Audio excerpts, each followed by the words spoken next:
వైద్య రంగంలో cancer patients కు చాలా సంవత్సరాల నుంచి వైద్య సేవలు అందిస్తూ వేలాది మందికి జీవితాన్ని ప్రసాదించిన ప్రముఖ ఆంకాలజిస్ట్ డాక్టర్ విజయానంద రెడ్డి గారు భారతదేశంలోనే అత్యున్నత పురస్కారాలలో ఒకటైన పద్మశ్రీని కేంద్రం ప్రకటించిన సంగతి మనకి తెలిసిందే. ఫస్ట్ ఈ అవార్డుని మీరు ఎవరికి డెడికేట్ చేయాలనుకుంటున్నారు?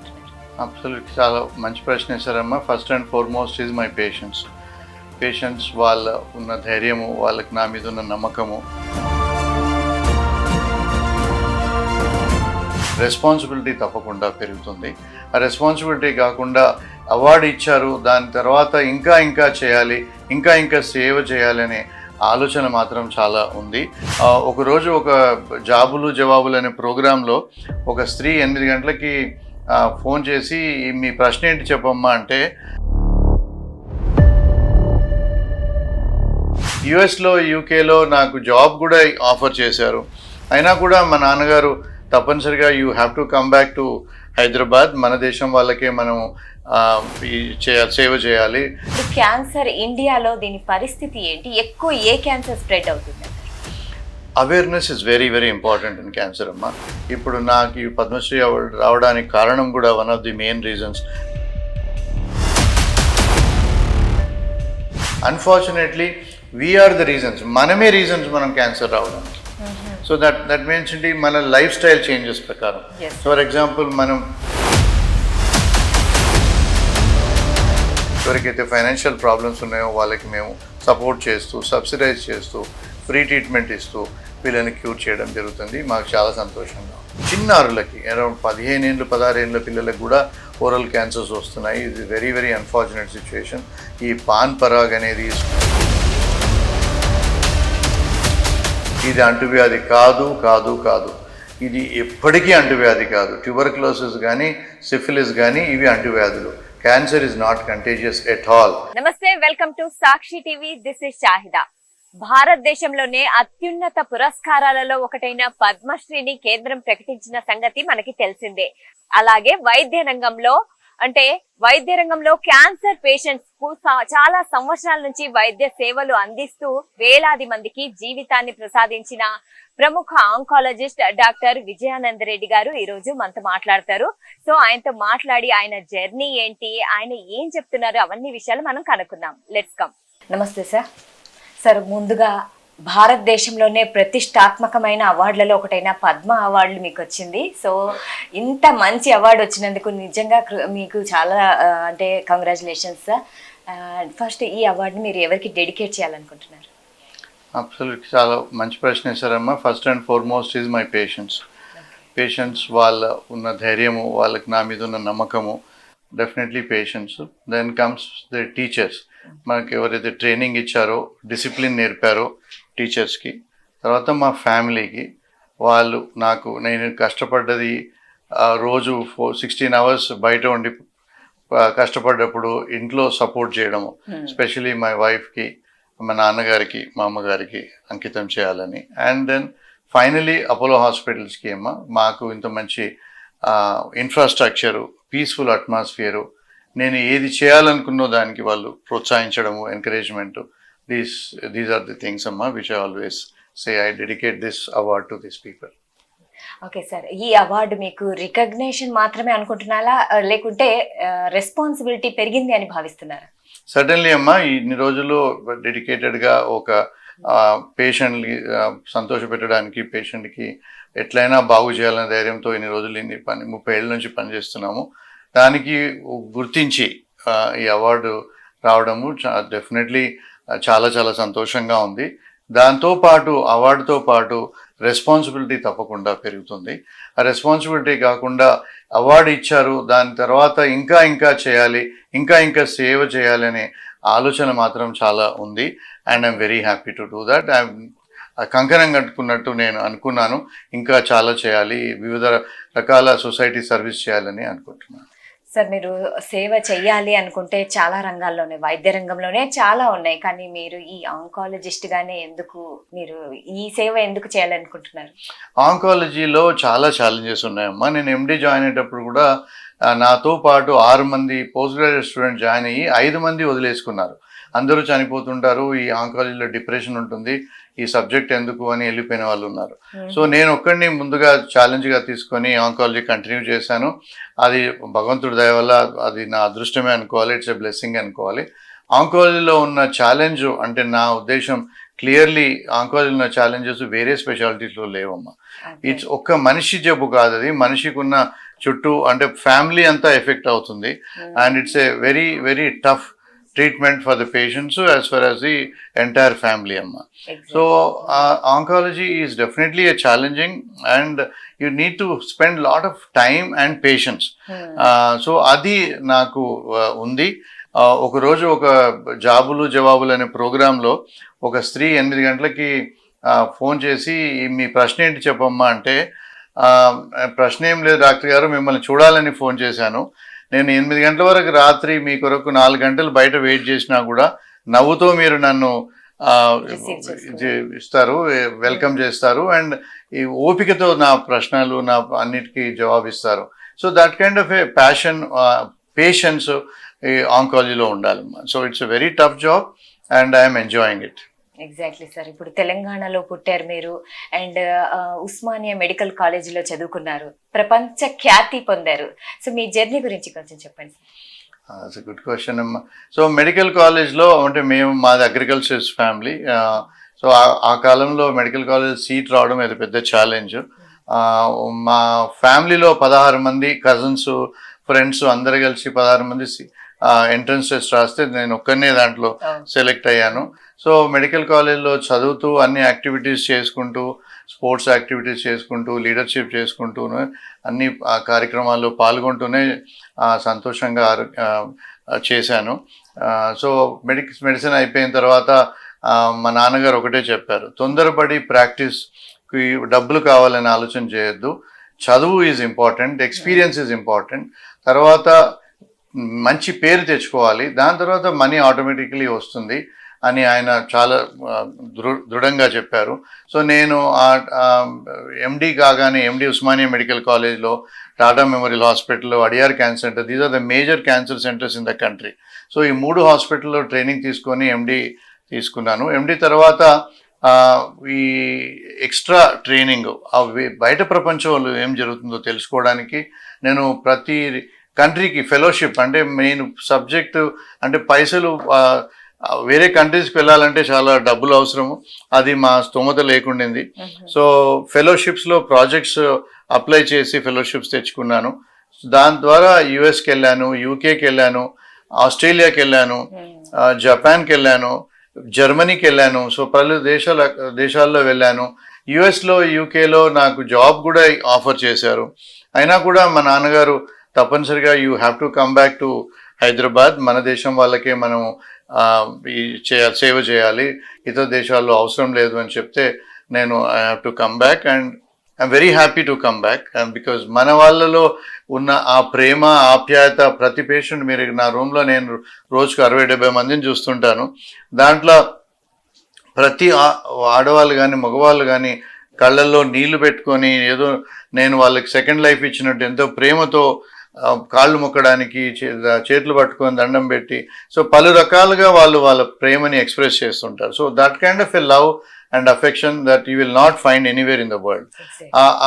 నాకు కూడా రోజు పొద్దున్న నుంచి సాయంత్రం వరకు చూస్తేనే నాకు ఒక సంతోషంగా ఉంటుంది. మా ఆవిడ ఇంటికి వెళ్ళిన తర్వాత అంటుంది, మీ ముఖంలో సంతోషమే తెలుస్తుంది, చూడంగానే టైర్డ్నెస్ కనపడదు, only that love and affection and ఆనందం కనిపిస్తుంది అని చెప్తుంది. ఎగ్జాక్ట్లీ సార్, ఎందుకంటే వర్క్ మీద ఉన్న ఆ లవ్ అనేది కాబట్టి. అండ్ మీకు ఈ పద్మ అవార్డు రావడం నిజంగా మా అందరికీ గర్వకారణం. అయితే February 4th అనేది అంతర్జాతీయ క్యాన్సర్ దినోత్సవం కాబట్టి దీని ముఖ్య లక్ష్యం ఏమంటే అవగాహన పెంచడం. సో దీని గురించి ఇప్పుడు క్యాన్సర్ ఇండియాలో దీని పరిస్థితి ఏంటి, ఎక్కువ ఏ క్యాన్సర్ స్ప్రెడ్ అవుతుందంటారు? Awareness is very very important in cancer అమ్మా. ఇప్పుడు నాకు ఈ పద్మశ్రీ అవార్డు రావడానికి కారణం కూడా one of the main reasons that కంట్రీలో 67 క్యాన్సర్ అవేర్నెస్ ప్రోగ్రామ్ చేశాను.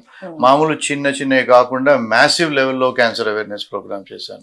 సో 30 ఏళ్ల కింద 70 to 80% అది patients 3rd stage 4th stage లో వచ్చేది. ఈ అవేర్నెస్ ప్రోగ్రామ్స్ నేను ఒక్కడనే కాదు, అవేర్నెస్ ప్రోగ్రామ్స్ క్రియేట్ చేసినందుకే మనం ఇటీవల 60% of the patients stage 1 stage 2లో రావడం చూస్తున్నాం. తద్వారా there is a lot of advantage. So first and second stage లో వచ్చిన వాళ్ళకి 90 to 100% క్యూర్ అవుతుంది. So that is the most important thing. So awareness is very very important. Awareness create చేయడము doctor responsibility అని నా ఉద్దేశం.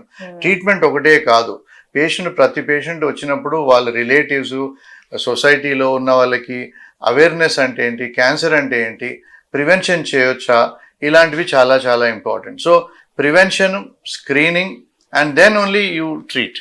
సో ప్రివెన్షన్ 70% ఆఫ్ ద క్యాన్సర్స్ని మనం ప్రివెంట్ చేయొచ్చు. అన్ఫార్చునేట్లీ వీఆర్ ద రీజన్స్, మనమే రీజన్స్ మనం క్యాన్సర్ రావడానికి. సో దట్ మీన్స్ ఏంటి, మన లైఫ్ స్టైల్ చేంజెస్ ప్రకారం. ఫర్ ఎగ్జాంపుల్ మనం tobacco, alcohol, excessive non vegetarian diet తగ్గించేసి ఒక దగ్గర కూర్చొని ఎక్సర్సైజ్ లేకుండా, so these are the most important things అన్నమాట. ఇవి మనము జాగ్రత్త పడితే 70% ఆఫ్ ద క్యాన్సర్స్ మనం తగ్గించడానికి వీలవుతుంది. సో మనకు ఒకటే అలవాటు, ఈ బయట వాళ్ళకి చూపించి ఎన్విరాన్మెంటల్ అని, దాని నుంచి రీజన్ అని, దీని నుంచి రీజన్ అని అంటుంటాం. But main reason is our own life styles. So ఇవి చేయగలిగితే మీరు క్యాన్సర్ని ప్రివెంట్ చేయడానికి వీలవుతుంది. అది కాకుండా cancer screening is very important. మామూలుగా మనం వెహికల్కి 5,000 కిలోమీటర్లు నడవగానే ప్రాబ్లమ్స్ లేకుండా సర్వీసింగ్కి పంపిస్తాం. మన బాడీని ఎందుకు పంపించము? మన బాడీకి కూడా సిమ్టమ్స్ లేనప్పుడు, ప్రాబ్లమ్స్ లేనప్పుడు కూడా ప్రతి సంవత్సరము యాన్యువల్ స్క్రీనింగ్ అని ప్రతి హాస్పిటల్లోనే ఉంటుంది ఆ ప్రోగ్రామ్. సో యాన్యువల్ స్క్రీనింగ్ చేయగలిగితే ఎర్లీ డయాగ్నోసిస్ చేయడానికి వీలవుతుంది. సింపుల్ ట్రీట్మెంట్ అవుతుంది, క్యూర్ అయ్యే ఛాన్సెస్ కూడా ఎక్కువగా ఉంటుంది, ఖర్చు కూడా తగ్గుతుంది. సో అన్ని విధాలుగా మీకు హెల్ప్ అవుతుంది. మనం స్క్రీనింగ్ ఖర్చు పెట్టేది 2-3 వేల రూపాయలే, అదే మీరు వెహికల్కి 5,000, 10,000 ఖర్చు పెడతారు. సో మీ ఓన్ బాడీకి annual screening is very very important. So అది మన భారతదేశంలో ఇతర దేశాలు కంపేర్ చేస్తే ఎర్లీగా క్యాన్సర్స్ వస్తున్నాయి. సో 35 ఇయర్స్ నుంచి మీరు స్క్రీనింగ్ చేయడం మొదలు పెట్టాలి. సంవత్సరానికి ఒక్కసారి సింపుల్ టెస్ట్తో కామన్ క్యాన్సర్స్ మనం డిటెక్ట్ చేయడానికి వీలవుతుంది. సో ఈ కామన్ క్యాన్సర్స్ ఆడవాళ్లలో రొమ్ము క్యాన్సర్ ఇటీవల బాగా పెరిగిపోయింది. ఇంతకు పూర్వము cancer cervix was high, now breast cancer is very high unfortunately. Urbanisation అనుకోండి, పిల్లలు ఎక్సర్సైజ్ చేయకుండా, చిన్నపిల్లలు టీవీలు చూసుకుంటూ, ఐప్యాడ్లు చూసుకోవడంతో మెన్స్ట్రల్ సైకిల్ మామూలుగా 12-13 ఇయర్స్కి రావాల్సింది 9-10 ఇయర్స్కే వస్తూ ఉంది.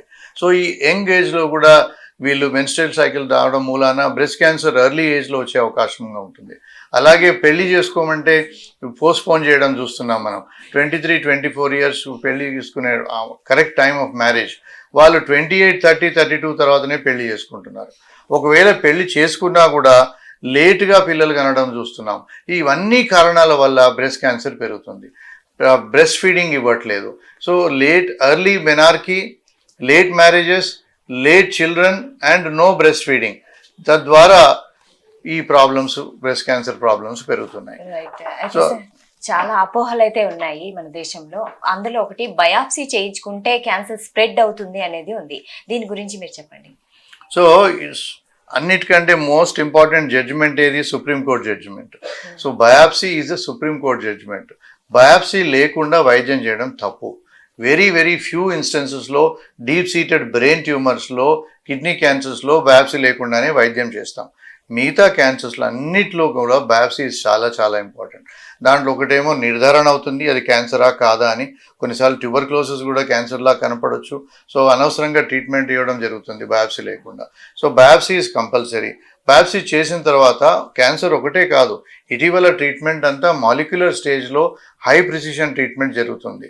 సో మాలిక్యులర్ లెవెల్లో, సెల్ లెవెల్లో, క్రోమోజోమ్ లెవెల్లో, జీన్ లెవెల్లో ఏ క్యాన్సర్ ఎందుకు వచ్చింది, ఆ క్యాన్సర్కి ఏ టాబ్లెట్ వాడితే జబ్బు కంట్రోల్ అవుతుంది, ఇవన్నీ కూడా మనం ఆ బయాప్సీ మూలన తెలుసుకోవడానికి వీలవుతుంది. సో బయాప్సీ నుంచి స్ప్రెడ్ అయ్యే అవకాశం లేదు. అది అపోహనే. తప్పనిసరిగా బయాప్సీ చేయించుకోవాలి, దాన్ని అవాయిడ్ చేయొద్దు. ఓకే, అయితే బయాప్సీ చేయించుకుంటే ట్రీట్మెంట్ ఈజీ అవుతుంది అని అంటారు. కరెక్ట్ వైద్యం జరుగుతుంది. ఓకే. సో సార్, ఇప్పుడు క్యాన్సర్ వచ్చిందంటే ఇంకా జీవితం అయిపోయింది అనుకుంటారు కదా అంటే మెంటల్లీ వాళ్ళైతే డౌన్ అయిపోతారు. సో వాళ్ళకి మీరు ఎలాగ బూస్టప్ ఇస్తారు, వాళ్ళకి ఎలాగ వాళ్ళ కాన్ఫిడెన్స్ ని బిల్డ్ చేస్తారు మీ దగ్గరకు వస్తే? కరెక్ట్ అమ్మ. క్యాన్సర్ అంటే భయం అక్కర్లేదు, క్యాన్సర్ అంటే భయపడకూడదు. లేట్ డయాగ్నోసిస్కి మీరు భయపడాలి. క్యాన్సర్ని లేట్ డయాగ్నోసిస్ చేయకుండా బాధ్యత మీది. సిమ్టమ్స్ ఉన్నప్పుడు, ప్రాబ్లమ్స్ ఉన్నప్పుడు మీరు తప్పనిసరిగా డాక్టర్ దగ్గరికి వెళ్ళి, ఒకవేళ మీకు నోట్లో అల్సర్స్ 3 వారాల తర్వాత తగ్గకుంటే, వాయిస్ చేంజ్ అయినప్పుడు 3 వారాల వరకు తగ్గకపోతే, దగ్గు 3 వీక్స్ వరకు తగ్గకపోతే, మింగడం ఇబ్బంది అయినప్పుడు 3 వారాల వరకు తగ్గకపోతే, లూజ్ మోషన్స్ అండ్ కాన్స్టిపేషన్ కానీ 3 వారాలకు తగ్గకపోతే తప్పనిసరిగా మీరు డాక్టర్ని సంప్రదించండి. ఈ సిమ్టమ్స్ అన్ని తప్పనిసరిగా క్యాన్సర్ అని కాకపోవచ్చు, కానీ క్యాన్సర్ ఉండే అవకాశం చాలా ఉంటుంది. ఆ టైంలో మీరు ఇన్వెస్టిగేట్ చేయగలిగితే తొలి దశలో కనుక్కుంటారు. ఆ భయంతో క్యాన్సర్ వస్తుందేమో, క్యాన్సరో ఏమో అని భయంతో దాన్ని డిలే చేసి అనవసరంగా లేట్ స్టేజ్ అయిపోతే then it becomes difficult. 90% of the cancers to 100% stage 1 స్టేజ్లో క్యూర్ అవుతున్నాయి. ఇటీవల స్టేజ్ 3 క్యాన్సర్స్ కూడా 65% ఆఫ్ ద పేషెంట్స్ మనం ట్రీట్ చేయగలుగుతున్నాం. మీరు నా క్లినిక్లో కూర్చుంటే రోజు 60 మందిని 70 మందిని చూస్తాను. దాంట్లో 40 మంది 10 ఏళ్ళు 20 ఏళ్ళు ట్రీట్మెంట్ అయిపోయి నార్మల్ లైఫ్ లీడ్ చేసిన వాళ్ళే నవ్వుకుంటూ కలిసిపోవడానికి వస్తుంటారు. సో క్యాన్సర్ అంటే అస్సలు భయపడకూడదు. క్యాన్సర్కి వైద్యం ఉంది, కొత్త కొత్త పరికరాలు, కొత్త కొత్త విధానాలు, కొత్త కొత్త మెడిసిన్స్ వచ్చాయి.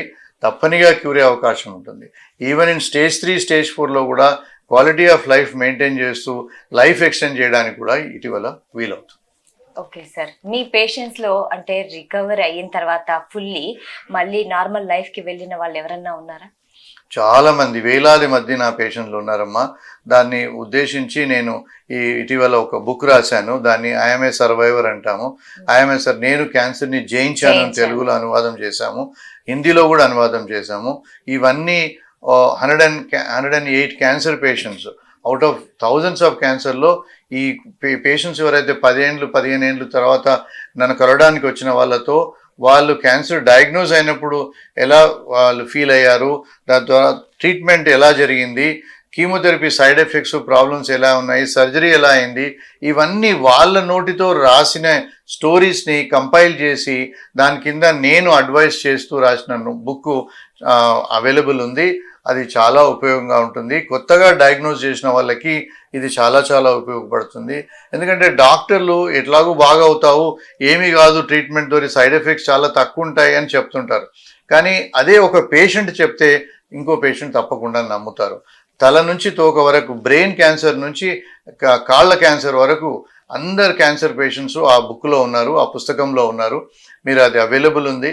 మీరు అది తీసుకొని చదివితే ఏ క్యాన్సర్ ఉన్న వాళ్ళు కూడా, నోటి క్యాన్సర్ కానీ బ్రెస్ట్ క్యాన్సర్ కానీ ఏ క్యాన్సర్ ఉన్నవారు కూడా వాళ్ళకి సంబంధించిన క్యాన్సర్ పేషెంటు వాళ్ళు పర్సనల్ ఎక్స్పీరియన్స్ని ఆ పుస్తకంలో రాశారు.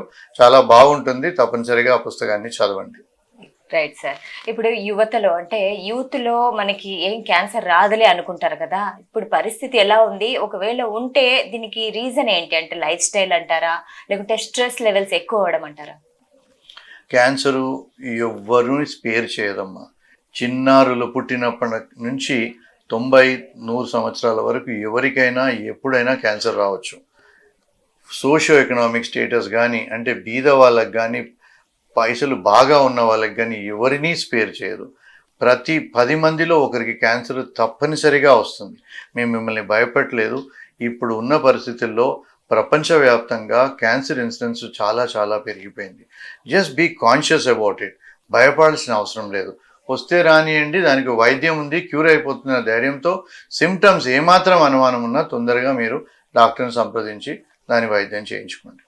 ఓకే, మీరు అంటే క్యూర్ ఆర్గనైజేషన్స్ అనేసి చిన్న పిల్లలకు క్యాన్సర్ ట్రీట్మెంట్ ఇస్తున్నారు కదా, సో దాని గురించి మా ప్రేక్షకులతో పంచుకోండి.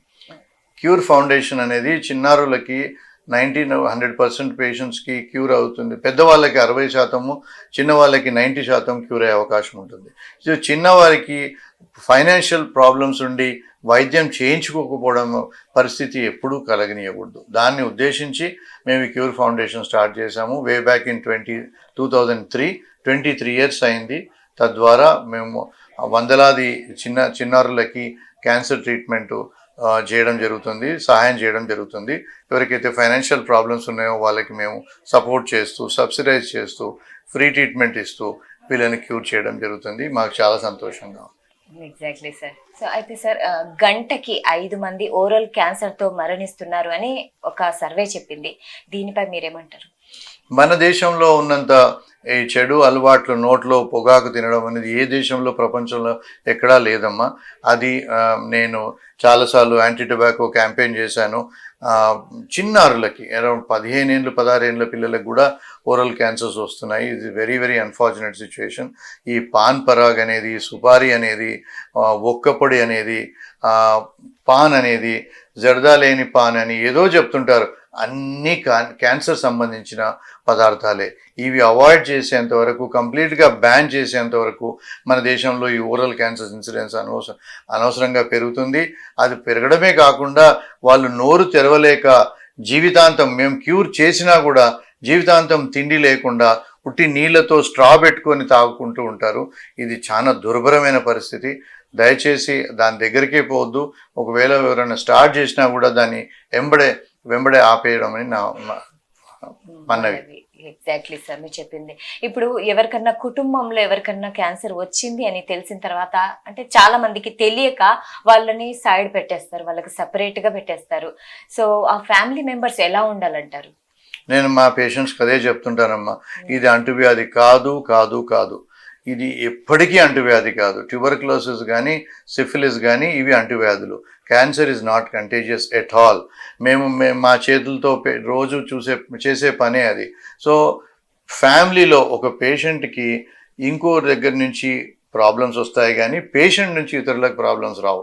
సో పేషెంట్కి ట్రీట్మెంట్ నడుస్తున్నప్పుడు ఇమ్యూనిటీ డౌన్ అవుతుంది. సో వేరే ఇంట్లో ఉన్న వాళ్ళకి జలుబు చేసిన, ఇన్ఫెక్షన్స్ వచ్చినా వాళ్ళ దగ్గర నుంచి పేషెంట్కి వస్తుంది కానీ పేషెంట్ నుంచి వేరే వాళ్ళకి ఏమీ స్ప్రెడ్ కాదు. వాళ్ళు చిన్న పిల్లలతో కూడా మంచిగా ఆడుకుంటూ పాడుకుంటూ ఇంట్లో ఉండొచ్చు. ఒకే కన్నంలో ఒకటే ప్లేట్లో కూడా 2-3 తినొచ్చు. ఇట్ ఈస్ అబ్సల్యూట్లీ కంటేజియస్ కాదు. వాళ్ళు వాడే గుడ్డలు కానీ, వాళ్ళు వాడే పరుపు కానీ ఎవరైనా పడుకోవచ్చు. ఇక్కడ నుంచి వీళ్ళ దగ్గర నుంచి వాళ్ళకి రాదు. ఇంకొక ఇంపార్టెంట్ అపోహ, పేషెంట్ ఎవరైతే రేడియేషన్ తీసుకుంటున్నారో వాళ్ళ రేడియేషన్ వస్తుంది, వాళ్ళ దగ్గర పోవద్దు అని అంటారు. అలాంటిది ఏమీ ఉండదు. అది fraction of a second, 1 millimeter ఆఫ్ సెకండ్లోనే అది కనపడకుండా వెళ్ళిపోతుంది రేడియేషన్. సో వాళ్ళు కంటేజియస్ కానే కాదు. వాళ్ళని ఇంకా ప్రేమతో, ఆప్యాయంతో వాళ్ళ దగ్గర ఉండి వాళ్ళని జాగ్రత్తగా చూసుకోండి అని నా మనవి. రైట్ సార్, మీరు చెప్పినట్లు రేడియేషన్ థెరపీ కానీ, కీమోథెరపీ కానీ ఇవి పేషెంట్కు ఎలాంటి సైడ్ ఎఫెక్ట్స్ ఇస్తాయి? కీమోథెరపీ ద్వారా సైడ్ ఎఫెక్ట్స్ అనేవి, ఇప్పుడు ఒక డ్రగ్ ఇచ్చినప్పుడు నార్మల్ సెల్స్ కూడా ఎఫెక్ట్ అవుతాయి. అలాగే నార్మల్ సెల్స్, ముఖ్యమైన నార్మల్ సెల్స్ ఎఫెక్ట్ అయ్యేది hair, oral mucositis and diarrhoea, loose motions రావడం. So these are the most common symptoms of chemotherapy. అలాగే కొంతమందికి వాంతులు అవడము ఇవి జరుగుతుంటాయి. సో దానికి తగ్గట్టు మెడిసిన్స్ అవైలబుల్ ఉన్నాయి. సో ఎంట్రికలు ఊడడం తగ్గించడము, అలాగే వాంతులు తగ్గించడము, లూజ్ మోషన్స్ కాకుండా కంట్రోల్ చేయడము. అది కాకుండా శరీరంలో ఉన్న నార్మల్ బ్లడ్ సెల్స్ కూడా ఎఫెక్ట్ అవుతాయి ఈ కీమోథెరపీ ద్వారా. అది కూడా దానికి సంబంధించిన మెడిసిన్స్ ఇప్పుడు అవైలబుల్ ఉన్నాయి. సో దాని గురించి వరి అయిపోయి కీమోథెరపీ అవాయిడ్ చేయడం తప్పు. Chemotherapy is very important. అంటే ప్రతి క్యాన్సర్కి కీమోథెరపీ అవసరమని కాదు, ఏ క్యాన్సర్ కీమోథెరపీ అవసరమో డాక్టర్ చెప్పినప్పుడు మీరు దాన్ని అవాయిడ్ చేయొద్దు. ఈ symptoms, problems of chemotherapy are temporary. ఆ ట్రీట్మెంట్ నడుస్తున్నప్పుడే మీకు ఆ ప్రాబ్లమ్స్ ఉంటాయి. ట్రీట్మెంట్ అయిపోయిన తర్వాత మీ ప్రాబ్లమ్స్ అన్నీ సాల్వ్ అయిపోతాయి. అలాగే రేడియేషన్ ద్వారా కూడా మీకు వచ్చే సైడ్ ఎఫెక్ట్స్ ఆర్ టెంపరరీ. ఈ 6 weeksలో ట్రీట్మెంట్ అయిపోతుంది. అయిపోయిన తర్వాత మీరు యథాప్రకారంగా మళ్ళీ నార్మల్ అయిపోతారు. అయితే క్యాన్సర్ ట్రీట్మెంట్ చాలా కాస్ట్లీ అంటారు కదా, మరి ఒక కామన్ పీపుల్కి ఇది చాలా పెద్ద బర్డన్ కదా, మరి మీరేమంటారు? Most of the cancer treatment they are not expensive అమ్మా. ఇప్పుడు గవర్నమెంట్ హాస్పిటల్లోనే పరికరాలు ఉన్నాయి, సబ్సిడైజ్ ట్రీట్మెంట్స్ అవైలబుల్ ఉన్నాయి. ఇప్పుడు ఆరోగ్యశ్రీ ఉంది, తర్వాత సెంట్రల్ గవర్నమెంట్ స్కీమ్స్ కూడా ఉన్నాయి. అండ్ దెన్ ఇవన్నీ ఉన్న తర్వాత కూడా ట్రీట్మెంట్, నార్మల్ ట్రీట్మెంట్కి పెద్దగా ఖర్చులు ఉండవు. అడ్వాన్స్ స్టేజ్లోనే ఈ కొత్త డ్రగ్స్, ఇమ్యూనోథెరపీ, టార్గెట్ థెరపీ అనేవి అవి చాలా ఎక్స్పెన్సివ్ ట్రీట్మెంట్స్. అవి మనం ఈ అడ్వాన్స్ స్టేజ్ 4 డిసీజ్ వాళ్ళకే వాడుతుంటాం. సో నేను ఒకటే మనవి, all middle class families or lower middle class families మీరందరూ ఇన్సూరెన్స్ చేయడం అలవాటు చేసుకోవాలి. Insurance is most important thing. మాకేమవుతుందిలే, మేమంతా బాగానే ఉన్నాం కదా, ఈ 2,000 రూపాయలు 5,000 రూపాయలు ఎందుకు ఖర్చు పెట్టాలి అనవసరంగా ఇన్సూరెన్స్ కంపెనీకి అనే ఆలోచన తీసేయండి. ప్రపంచంలో అన్ని కంట్రీస్లో insurance is the most important thing and it is safe. మాకు ఒక పేషెంట్ వస్తే కరెక్ట్ అయిన వైద్యం చేయాలి, కాస్ట్ కాంప్రమైజ్ కాకుండా సరైన వైద్యం చేయాలి అంటే ఆ పేషెంట్కి ఇన్సూరెన్స్ ఉందంటే మాకు సంతోషంగా ఉంటుంది. సో ఒక పేషెంట్కి ఫైనాన్షియల్ ప్రాబ్లమ్స్ ఉన్నప్పుడు దాంట్లో కాంప్రమైజ్ ట్రీట్మెంట్ ఇచ్చే అవసరం పడవచ్చు. సో మీరు దయచేసి ప్రతి పర్సన్ ఇన్సూరెన్స్ అనేది తప్పకుండా చేయించుకోవాలి. Exactly sir. ఇప్పుడు గవర్నమెంట్ స్కీమ్స్ లైక్ అంటే ఏమంటారు, భారత్ ఉంది కదా, ఆయుష్మాన్ భారత్. సో ఇది పేషెంట్స్ కి ఎంత యూజ్ అవుతుంది sir? Ayushman Bharat is a central government policy. Each state, ఇప్పుడు తెలంగాణ స్టేట్ గవర్నమెంట్ లో ఆయుష్మాన్ భారత్ ఇంకా యాక్సెప్ట్ చేయలేదు, ఎందుకంటే వాళ్ళకి ఆరోగ్యశ్రీ ఉంది కదా, మాకు అవసరం లేదంటున్నారు. అలాగే ఇప్పుడు ఆంధ్రప్రదేశ్ లో ఆయుష్మాన్ భారత్ ఉంది. సో ఆంధ్ర పేషెంట్ మా దగ్గరికి వచ్చినప్పుడు మేము ఆయుష్మాన్ భారత్ పర్మిట్ చేస్తున్నాం. అలాగే తెలంగాణ పేషెంట్స్ మాత్రం we have only Aarogyasri. Sir, normal క్యాన్సర్లో అయితే మనం గుర్తుపడతాం, కానీ ఐ క్యాన్సర్ ఉంది అని మనం ఎలా గుర్తుపట్టాలి? సో ఐ క్యాన్సర్ అనేది దాన్ని రెటినోబ్లాస్టోమా అంటాం. కన్నులో వెనకాల ఉన్న పొరని, తెరని మనం దాన్ని రెటినా అంటాము. దానికి వచ్చే ట్యూమర్ రెటినోబ్లాస్టోమా. అన్ఫార్చునేట్లీ ఇది చిన్న పిల్లల్లోనే వస్తుంది. పుట్టినప్పటి నుంచి 4 సంవత్సరాలకు కామన్గా 80 to 90% ఈ ఏజ్లోనే వస్తుంది. సో ఈ పిల్లలకి మామూలుగా బర్త్డే అయినప్పుడు మనం తప్పనిసరిగా ఫోటో తీస్తాం. ఫోటో తీసినప్పుడు కంటి మధ్యలో నల్ల పూత బదులు తెల్ల పూత ఉంటుంది. ఒక పువ్వు లాంటిది ఆ పిక్చర్లోనే కనిపిస్తుంది. మనం బర్త్డే అయిన తర్వాత పిక్చర్స్ వచ్చినప్పుడు మీరు ఫోటో చూస్తేనే తెలిసిపోతుంది. మధ్యలో తెల్ల పూత వచ్చింది, అది రెటినోబ్లాస్టోమా అంటాం. దీనికి బయాప్సీ చేయాల్సిన అవసరం లేదు. That is a diagnostic feature. దాని తర్వాతనే మనం వైద్యం మొదలు పెడతాం. So simplest thing is paediatrician అన్న చూస్తాడు కంటి లోపల చూసినప్పుడు, కానీ ఒక తల్లి కూడా ఈజీగా కన్ను లోపల డైరెక్ట్గా చూసినప్పుడు సెంటర్లో మధ్యలో నల్లగా ఉంటుంది. ఆ నల్లగా ఉండకుండా తెల్ల పూత, వైట్ ఫ్లవర్ కనిపిస్తే దాన్ని వైట్ రిఫ్లెక్స్ అంటాము. తద్వారా మనం దాన్ని డయాగ్నోస్ చేయడానికి వీలవుతుంది. Okay sir. అయితే సోషల్ మీడియాలో ఈ మధ్య అంటే మిరాకిల్ క్యూర్స్ అని బాగా విస్తరిస్తున్నాయి. అండ్ కొంతమంది ఇది క్యాన్సర్ అని తేలాక ఆయుర్వేదం, హోమియోపతి కూడా వాడుతున్నారు. సో ఇది అవేర్నెస్ కోసం మీరు ఏమన్నా చెప్తారా? ఇది చాలా డేంజరస్ అమ్మా. మేము చాలా it's very bad thing that ఇప్పుడు మా దగ్గర పేషెంట్స్ స్టేజ్ 1 అనే వరకు, స్టేజ్ 2 అనే వరకు ఎవరికైతే మేము ఈ ట్రీట్మెంట్ అవసరమో, ఆపరేషన్ అవసరమో, కీమోథెరపీ అవసరం అని చెప్పినప్పుడు అది తప్పించుకోవడానికి ఈ యునానీ ట్రీట్మెంట్ అని, ఆయుర్వేదిక్ ట్రీట్మెంట్ అని, ఆ చెట్టు కింద మనుషుల దగ్గరికి వెళ్ళి పలు రకాల ట్రీట్మెంట్ తీసుకుంటారు. దాని ద్వారా ఫస్ట్ స్టేజ్ని 4th స్టేజ్ దాకా పెంచుకొని మా దగ్గరికి వస్తుంటారు.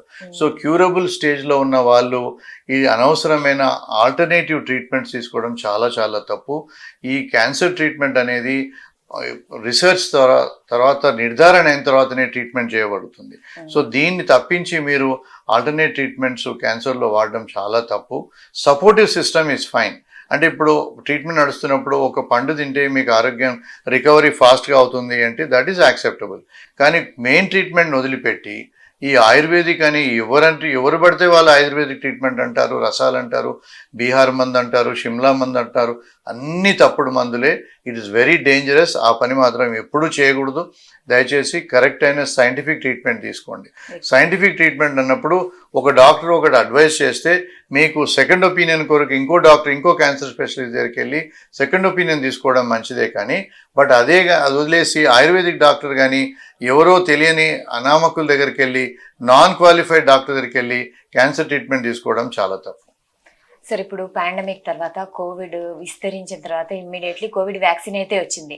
ఇన్ని ఏళ్లుగా మనకి క్యాన్సర్ ఉంది కదా, దీనికి వ్యాక్సిన్ ఎప్పుడు వస్తుంది ఫ్యూచర్లో? Covid is because of the virus సంబంధించిన క్యాన్సర్స్ కి వ్యాక్సిన్ ఉంది. వైరస్ తో వచ్చిన క్యాన్సర్స్ కి వ్యాక్సిన్ చేయడానికి వీలవుతుంది. వైరస్ లేకుండా ఇన్బార్న్ మెటబాలిజం డిస్రేంజ్ అయిపోయి వచ్చిన క్యాన్సర్స్కి వ్యాక్సిన్ డెవలప్ చేయడం చాలా కష్టము. ఇటీవల రష్యా వాళ్ళు వ్యాక్సిన్ వితౌట్ వైరస్ వచ్చిన క్యాన్సర్స్ కూడా వ్యాక్సిన్ చేశామని చెప్పారు. బట్ ఇంకా ప్రాక్టికల్స్గా రాలేదు. వైరస్ రిలేటెడ్ క్యాన్సర్స్ మనకు ఒకటేమో క్యాన్సర్ సర్విక్స్, దానికి వ్యాక్సినేషన్ ఉంది. చిన్నపిల్లలకి 13 years నుంచి 26 years వాళ్ళకి వ్యాక్సిన్ ఇస్తే క్యాన్సర్ సర్విక్స్ అనేది రానే రాదు 99%. అలాగే లివర్ క్యాన్సర్కి కూడా వ్యాక్సిన్ ఉంది. ఆ వ్యాక్సిన్ తీసుకోగలిగితే మీకు hepatitis be related cancer of the liver which is very common, అది కూడా రాకుండా ఉండిపోతుంది. సార్ ఇప్పుడు క్యాన్సర్ వచ్చినాక మనం ఓకే, కానీ రాకముందే జాగ్రత్తగా ఉండాలంటే ఫుడ్ హ్యాబిట్స్ ఎలా ఉండాలంటారు? So that's very good question అమ్మా. సో నేను చెప్పింది first and foremost tobacco in any form, oral tobacco కానీ, స్మోకింగ్ టొబాకో కానీ, ఒక్క కానీ, పాన్ కానీ, పరాగ్ కానీ, అన్ని పేర్లు అన్ని టెస్ట్ చేయబడ్డాయి. Everything is carcinogenic. అది కాకుండా మీరు diet, vegetarian diet is very good. ఈ మధ్యలో నాన్ వెజిటేరియన్ తీసుకొని 6 pack చేద్దామని, కార్బోహైడ్రేట్స్ ఆపేయండి, షుగర్ తినొద్దు, ఇవన్నీ అపోహలు మర్చిపోండి. Balance diet is very important. బాడీకి మీకు కార్బోహైడ్రేట్స్ కావాలి, ప్రోటీన్స్ కావాలి, ఫ్యాట్స్ కావాలి. కార్బోహైడ్రేట్స్ తింటే క్యాన్సర్ వస్తుంది, క్యాన్సర్ పెరుగుతుంది అనే ఆలోచన అపోహనండి, తప్పు. So balance diet is very important. Plus vegetarian diet, as for as possible non vegetarian diet తగ్గించండి. ఒకవేళ నాన్ వెజిటేరియన్ తీసుకున్నా కూడా మీరు వెజిటేరియన్ సాలాడ్ దాంతో పాటు తీసుకుంటే నాన్ వెజిటేరియన్స్ బ్యాడ్ ఎఫెక్ట్స్ అన్నీ నలిఫై అవుతాయి. Then the third most important is exercise. Body exercise in any form is good. Any sport is good, especially in younger children. You should get adapted to any kind of sport. ఏదైనా sport కానివ్వండి, cricket కానివ్వండి, shuttle కానివ్వండి, golf కానివ్వండి, any sport you have to get in to. So avoid sitting there in front of the TV or computer. Get in to exercise regular minimum of 40 to 1 hour. Right sir. Sir మీరు cure foundation ద్వారా పేదలకైతే cancer treatment ఇస్తున్నారు and cancer హాస్పిటల్కి honourable డైరెక్టర్గా కూడా సేవలు అందిస్తున్నారు. ఫ్యూచర్లో మీ విజన్ ఏంటి సార్? అంటే ఇంకా వీళ్ళకి ట్రీట్మెంట్ అందరికీ అందేలా చేయాలని మీ విజన్ ఏంటి? సో ప్రతి పేషెంట్కి క్యాన్సర్ డబ్బులు లేకుండా నేను ట్రీట్మెంట్ చేయలేని ఆ ప్రాబ్లమ్స్ రాకుండా ఉండాలమ్మా. భగవంతుడి దయ వల్ల దట్ ఈస్ ప్రాక్టికలీ పాసిబుల్. ఇప్పుడు పలు రకాల ప్రొవిజన్స్ ఉన్నాయి. Middle class families, lower middle class families వాళ్ళు చాలా బాధపడుతుంటారు. అటు వాళ్ళు గవర్నమెంట్ హాస్పిటల్కు పోవడం వాళ్ళకి ఇష్టం ఉండదు, కార్పొరేట్ హాస్పిటల్స్కి వస్తే ఖర్చులు ఎక్కువ అవుతున్న భయం ఉంటుంది. బట్ ఈ ఇన్సూరెన్స్ ఈజ్ మోస్ట్ ఇంపార్టెంట్. వీళ్ళు ఇన్సూరెన్స్ ప్రోగ్రాంలు తప్పనిసరిగా ప్రతి middle class family or under below poverty line వాళ్ళు కానీ or lower middle class families కానీ ఇన్సూరెన్స్ మనం తప్పకుండా చేయాలి. సో ప్రతి పేషెంట్కి ఎథికల్గా ఎంత అవసరమో అంత వైద్యం చేస్తూ ప్రతి పేషెంట్కి ఎలా క్యూర్ అవుతుందో నేను తప్పనిసరిగా, అంటే ఏ క్యాన్సర్ కానీ భయపడకుండా let's fight it out. Don't leave it anything and give lot of love and patience with care, with compassion is very important in cancer. అది ప్రతి డాక్టరు, స్పెషలీ ది యంగ్స్టర్స్, ఇది చాలా గుర్తు పెట్టుకోవాలి. ఈ క్యాన్సర్ అనేది ఈజ్ ఎ ఛాలెంజింగ్ ఫీల్డ్. మనము ఇతర జబ్బులు కాకుండా ఈ క్యాన్సర్ వ్యాధికి ట్రీట్మెంట్ చేయడం అనేది ఒక ఛాలెంజ్గా తీసుకొని, ఒక ప్యాషన్గా తీసుకొని, ప్రేమతో డీల్ చేయాలని నా ఉద్దేశము అండ్ మనవి. ఓకే సార్, చివరగా అంటే పద్మశ్రీ పొందిన ఆనరబుల్ డాక్టర్గా అండ్ దేశ ప్రజలందరికీ మీరు ఏమన్నా మెసేజ్ ఇస్తారా సార్? క్యాన్సర్తో భయపడకూడదు. క్యాన్సర్ లేట్ డయాగ్నోస్తో మీరు భయపడండి. ఎలాంటి అనుమానం ఉన్నా కూడా ధైర్యంగా ముందుకు రండి. Cancer is curable, highly curable. Unlike other diseases, ఇప్పుడు డయాబెటీస్ లైఫ్ లాంగ్ మీరు patient, hyper tension life long మీరు పేషెంట్, అలాగే కార్డియక్ ప్రాబ్లమ్స్ లైఫ్ లాంగ్ మీరు patient. Cancer patient is only for some time. Stage 1, stage 2 అయితే వారం 10 రోజుల్లో మీరు ఇంటికి వెళ్ళిపోతారు, తర్వాత మీకు ఏం ప్రాబ్లమ్స్ ఉండవు. స్టేజ్ 3, స్టేజ్ 4 అయితే మీరు ఎవ్రీ 6 months కంప్లీట్ ట్రీట్మెంట్ అయిపోతుంది. దాని తర్వాత మీరు 3 నెలలకి 6 నెలలకి ఒకసారి డాక్టర్ని సంప్రదించడమే కానీ ట్రీట్మెంట్ అనేది ఏమీ ఉండదు. So cancer is highly curable. It's much simpler than other diseases. So be bold and be positive, do exercise, have a normal balanced diet and stop in any form all kinds of tobacco. Thank you sir, thank you so much. మీ valuable time ఇచ్చినందుకు thank you so much sir. So చూసారు కదా, అంటే cancer లక్షణాలు ఎలా ఉంటాయి, దీనికి awareness ఏంటి, అపోహలు ఏంటి, నిజాలేంటి, ఇవన్నీ మనం తెలుసుకున్నాం కదా. సో ఇది ఇవాల్టి కార్యక్రమం. మరో కార్యక్రమంలో మళ్ళీ కలుద్దాం. అంటిల్ దెన్ కీప్ వాచింగ్ సాక్షి టీవీ.